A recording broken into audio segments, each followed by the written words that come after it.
This is Audiobook Caboodle YouTube channel. Place for finest collection of audiobooks and novels. Don't Marry by James W. Donovan, Section 5. Don't oppose one's marriage choice suddenly. Should a girl fall in love with one of bad character, it is best not to call him so at one breath, but say, "What are his habits? Is he good enough and worthy of so pure and comely a person as you are?" Let this task be performed by some girl of the same age and class as the one you seek to change. Let them be often together, and find ways of expressing the objections by this method, coming from a classmate, a friend, a chum or companion, and your object may be easily accomplished.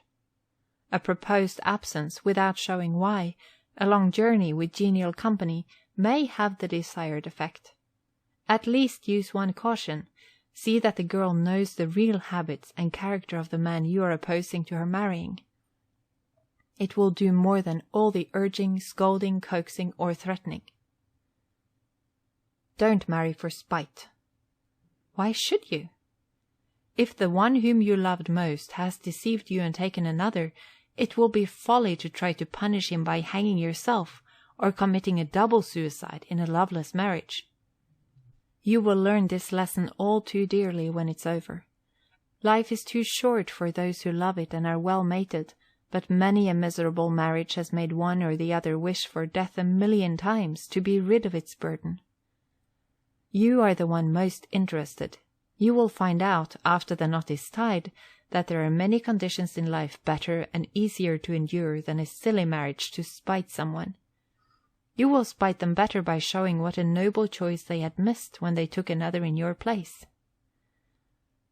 Don't propose on a wash day, in the rain, at breakfast, or in a tunnel.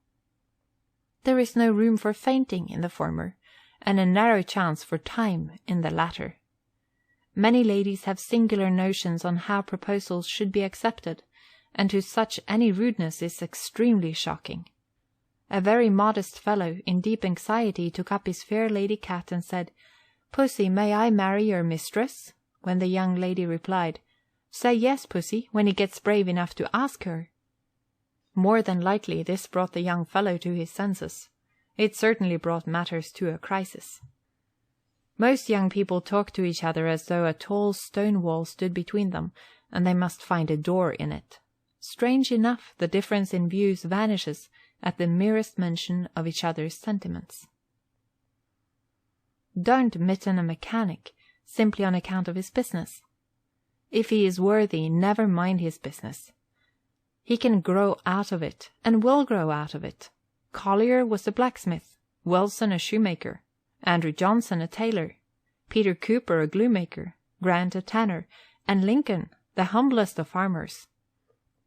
In this country it is not a question what a man was, but what he is. Not even what he is, but what he may be, and what he is capable of yet attaining. Many a girl has turned away a mechanic and married a rich loafer, only to find in good season that the mechanic was at heart a gentleman, with growing possibilities, and the loafer remained such for all time. Advice is seldom heeded in such matters, but it may do to mention it. The true test of manhood is seen in the mettle of boyhood. If you wish to forecast the future, study the past history of your subject. If one is selfish, tyrannical, and overbearing by being rich, he will be a bad man to marry.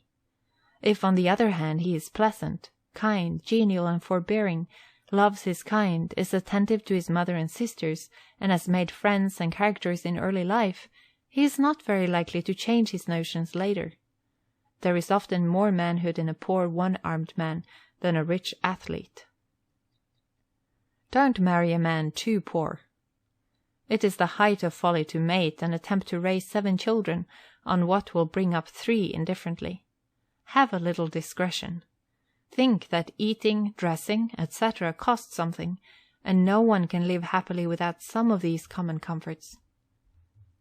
If they cannot buy them single, it is folly to double one's misery by marrying in the jaws of starvation. It is suicide.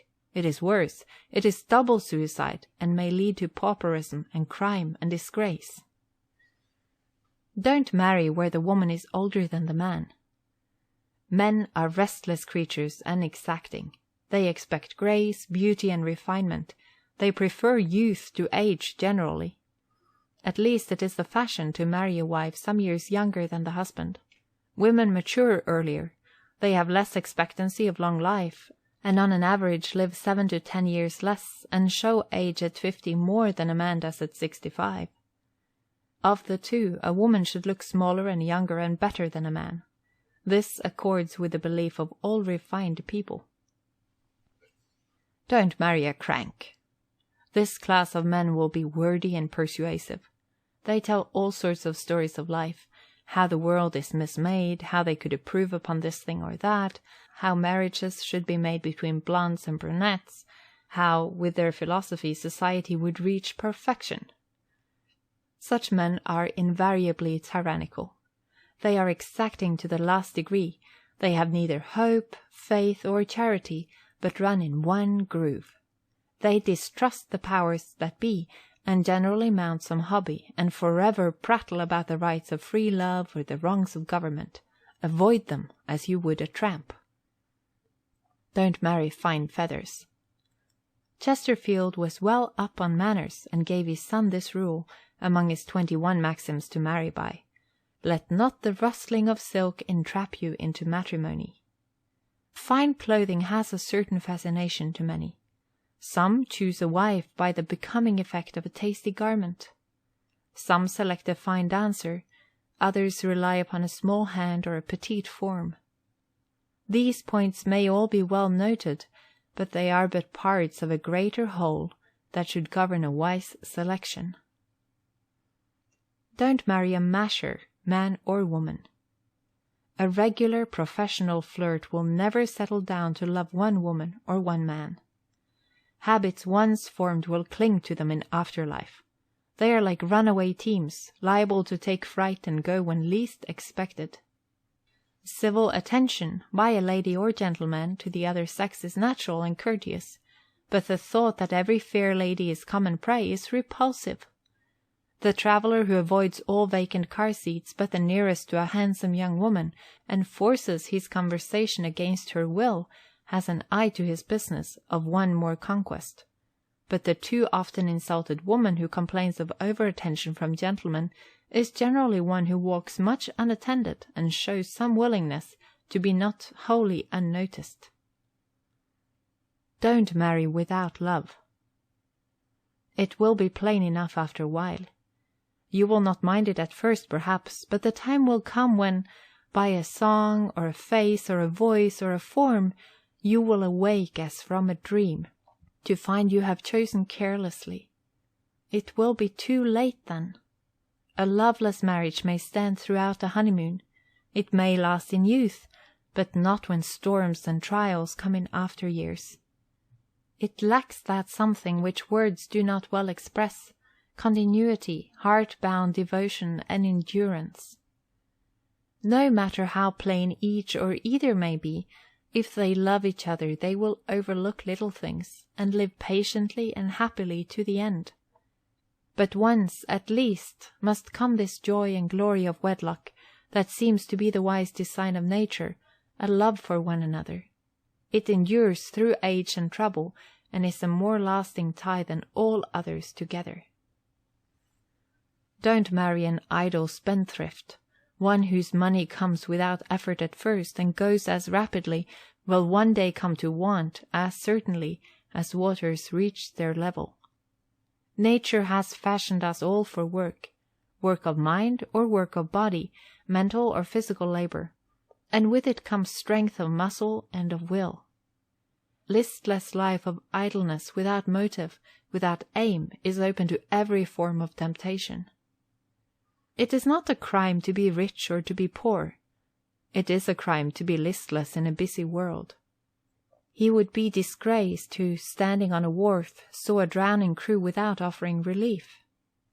He would be a coward who would not defend a woman in distress, yet all around us there are needy, helpless, drowning, starving, whom it is our duty to rescue and lift up in life, and marriage is the place where society is born, and grows and ripens into use.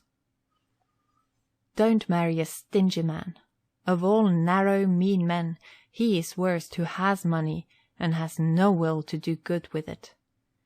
A dog in the manger man, who can improve his town, his church, his neighborhood, and does not, is a drone in life's hive, and deserves no success. One who is poor and has no mean is excusable. One who locks and buries treasures deserves the Bible sentence of him who hid his talent in the earth, to be taken from him, and placed with the active one's talent. A narrow, selfish, stingy man will count your pennies spent, and postage used, and clothing worn, as wasted. One must live in constant dread of such a creature. We need not name him man. It would disgrace the term. A miser's wife lives a loveless life. End of section 5. This was Audiobook Caboodle YouTube channel presentation. We hope you enjoyed listening. For full audiobook, check out our playlist section. Links in description below.